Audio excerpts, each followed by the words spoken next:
तो हेलो मेरे प्यारे दोस्तों, मैं आप लोग के लिए जो से लेके आ चुका हूँ अर्धवार्षिक परीक्षा कक्षा 9 के लिए, वो भी विषय हिंदी का पेपर। तो आप लोग यह सोच रहे होंगे कि यहाँ पर पेपर के ऊपर तो त्रैमासिक लिखा हुआ है और मैं आप लोग को यहाँ पर अर्धवार्षिक बता रहा हूँ। तो आप लोग बिल्कुल भी चिंता मत करिए, क्योंकि कहीं कहीं आपके किसी स्कूल में अर्धवार्षिक लिखा होता है और कहीं कहीं त्रैमासिक, दोनों का मतलब एक ही होता है। तो आप लोग बिल्कुल भी घबराइएगा मत। तो चलिए वीडियो को बिना देर को तो वीडियो को स्टार्ट करते। तो अगर आप लोग हमारे चैनल पर पहली बार आए हैं तो हमारे चैनल को सब्सक्राइब करने के साथ साथ वीडियो को लाइक कर लीजिएगा और अपने दोस्तों जरूर से शेयर कर दीजिएगा। तो पहला प्रश्न बहुविकल्पीय का कार्य आधुनिक गद्य का जनक किसे कहा जाता है। तो यहाँ पर हमारे इसमें हमारे जो यहाँ पर पहला वाला विकल्प भारतेंदु हरिश्चंद्र सही हो जाएगा। उसके बाद दूसरा प्रश्न कह रहा है फोर्ट विलियम कॉलेज की स्थापना हुई। तो हम लोग क्या हमें बताना होगा कि जो फोर्ट विलियम कॉलेज इसकी स्थापना जहाँ से किस सन में जहाँ से हुई थी। तो यहाँ पर इसमें हमारा दूसरा वाला विकल्प बिल्कुल सही उत्तर हो जाएगा। उसके बाद यहाँ तीसरा प्रश्न कह रहा है निबंध का जनक कहा जाता है। तो निबंध का जनक हम लोग यहाँ पर किससे कहते हैं। यहाँ पर हमारा मोनतेन जो यहाँ पे बिल्कुल सही उत्तर हो जाएगा। उसके बाद यहाँ से हमारा चौथा विकल्प कह रहा है द्विवेदी युग के लेखक हैं। तो हमें यहाँ पर बताना होगा द्विवेदी युग के जो है लेखक कौन है। तो यहाँ पर पहला प्रधान से आचार्य महावीर द्विवेदी रामचंद्र शुक्ल। तो यहाँ पर हमारा दूसरा वाला आचार्य महावीर प्रसाद द्विवेदी बिल्कुल सही उत्तर हो जाएगा। उसके बाद यहाँ से पांचवा प्रश्न कह रहा है मीराबाई का जन्म स्थान यहाँ पर है।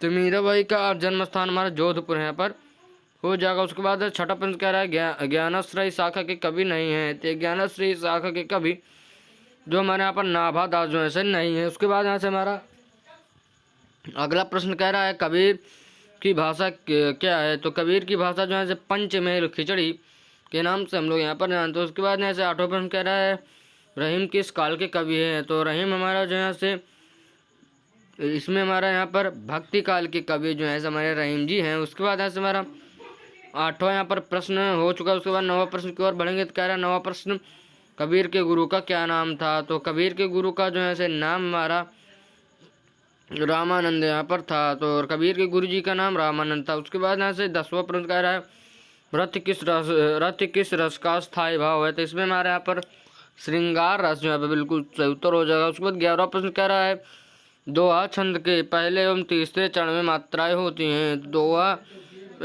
दोहा छंद के पहले तथा तीसरे चरण में 13 मात्राएं होती हैं। उसके बाद यहाँ से 12वां प्रश्न कह रहा है काली घटा का घमंड घटा उपरोक्त पंक्ति में कौन सा अलंकार है। तो इनमें हमारा यहाँ से जो सही विकल्प हो जाएगा यमक यहाँ पर बिल्कुल सही उत्तर हो जाएगा। उसके बाद यहाँ से 13वां प्रश्न कह रहा है अतिथि का पर्यायवाची है। उसके बाद यहाँ से इसमें हमारा जो यहाँ से तीसरा वाला मेहमान बिल्कुल सही उत्तर हो जाएगा। उसके बाद 14वां प्रश्न कह रहा है इनमें से किस शब्द की वर्तनी शुद्ध है। यानी यहाँ पर आपको देख रहे हैं यहाँ पर हमारा शुद्ध शब्द यहाँ पर कौन सा लिखा था। यहाँ पर दूसरा वाला सही उत्तर हो जाएगा। उसके बाद जैसे 15वां प्रश्न कह रहा है साखी का मूल तत्सम शब्द है। तो साखी का मूल तत्सम शब्द साक्षी होता है। उसके बाद यहाँ से 17वां प्रश्न कह रहा है ऐश्वर्य का विलोम यहाँ पर क्या होगा। तो ऐश्वर्य का विलोम जो है हमारा अनैश्वर्य यहाँ पर हो जाएगा। उसके बाद 17वां प्रश्न कह रहा है मात पराजय हार आदि कहलाते हैं। तो यहाँ पर हमारा जो यहाँ पर पर्यायवाची से उत्तर हो जाएगा। उसके बाद यहाँ से 18वां प्रश्न कह रहा है तो कलेजे पर सांप लूटना मुहावरे का यहाँ पर अर्थ होता है। उसके यहाँ पे इसमें हमारा यहाँ पर ईर्ष्या से जल उठना यहाँ पर हमारा सही उत्तर होता है। उसके बाद यहाँ से हमारा 19वां प्रश्न कह रहा है रामय रूप राम का है। जिसमें हमारा कौन सा विकल्प सही होगा। दूसरा वाला तृतीय विभक्ति बहुवचन। उसके बाद यहाँ से 20वां प्रश्न कह रहा है महाशया का संधि विच्छेद बताइए। तो यहाँ पर महाशया हमारा महाधन अशया यहाँ पर सही उत्तर हो जाएगा। उसके बाद यहाँ से हम लोग खंड खा में आए तो इसमें वर्णनात्मक प्रश्न दिए गए। तो 21वां प्रश्न कह रहा है निम्न गद्यांश पर आधारित प्रश्नों को उत्तर दीजिए। यहाँ पर आप लोगों को गद्यांश दिए गए हैं। गद्यांश में हमारे यहाँ पर 3 प्रश्न 2-2 नंबर के दिए गए हैं। यानी यहाँ पर हमारा 6 नंबर का जो है ऐसे प्रश्न जो है 21वां होने वाला है। ये हमारा मंत्र पाठ से लिए गया मुंशी प्रेमचंद्र जी के द्वारा यहाँ पर लिखा गया है। और उसके बाद यहाँ से आप लोग को इसको इसी प्रकार से व्याख्या कर देना। उसके बाद यहाँ से हम लोग आगे बढ़ेंगे। तो यहाँ पर 22वां प्रश्न कर रहा है निम्न के पद्यांश पर आधारित प्रश्नों के यहाँ पर उत्तर दीजिए। तो यहाँ पर आप लोग को फिर से एक पद्यांश दिए गया।